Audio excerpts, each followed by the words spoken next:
Bonjour et bienvenue dans la chronique ciné en partenariat avec le Rex. Vous êtes sur 42 TV, c'est Joe et aujourd'hui je vous parle de Black Dog. Black Dog, c'est le 13e film du réalisateur chinois Guan Yu. Ah! C'est un film de propagande, tu vas me dire. Eh ben pas du tout. Guan Yu, c'est un réalisateur de la 6e génération. La 6e génération, c'est une manière informelle de désigner les cinéastes contestataires nés en Chine continentale autour des années 60.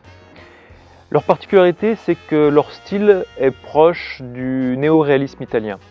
Et puis surtout, les événements de la place Tiananmen. C'est ce que les Gilets jaunes appelleraient le dernier acte, et les éditorialistes d'extrême droite, un rêve chaud et humide. 1989 donc, la place Tiananmen, c'est 13 corps d'armée, soit 22 divisions, 200 000 militaires, qui ouvrent le feu sur les manifestants, occasionnant entre 10 000 et 241 morts. Alors c'est comme par chez nous, hein.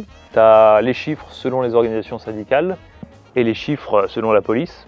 Bah là c'est pareil, tu as les chiffres selon les Nations Unies, donc 10 000, et les chiffres selon les officiels chinois, 241. Chose intéressante avec Guan Yu, c'est qu'il a su totalement intégrer les codes des blockbusters américains pour les adapter à la Chine et créer de gros succès populaires.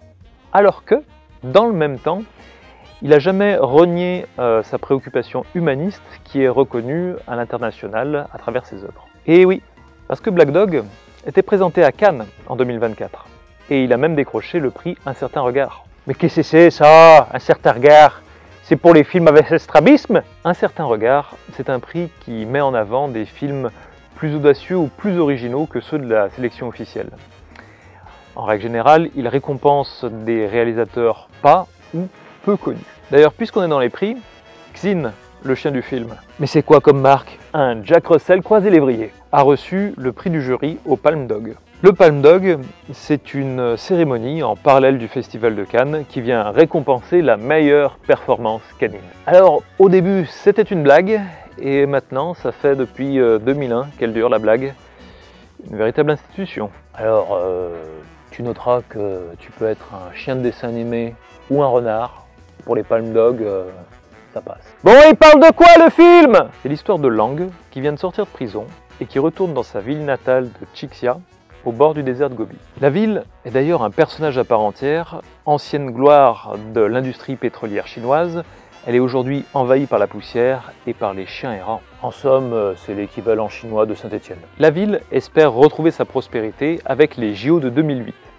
Mais avant ça, elle doit réguler sa population canine. C'est ainsi que Lang se retrouve assigné à la fourrière pour attraper le Black Dog, un chien qui serait porteur de la rage. Alors, on est quelque part entre le mythe chinois, le western américain et la fable sociale sur fond de Pink Floyd. Avoue quand même qu'entendre des musiques extraites de l'album The Wall dans un film fait et qui se passe dans le pays de la Grande Muraille de Chine, c'est quand même pas banal. Je vous invite à découvrir ce film en salle à partir du 5 mars. Alors, c'est pas un road movie, mais dans l'esprit, ça m'a rappelé un petit peu Easy Rider de Dennis Hopper en 1969. Born to be wild,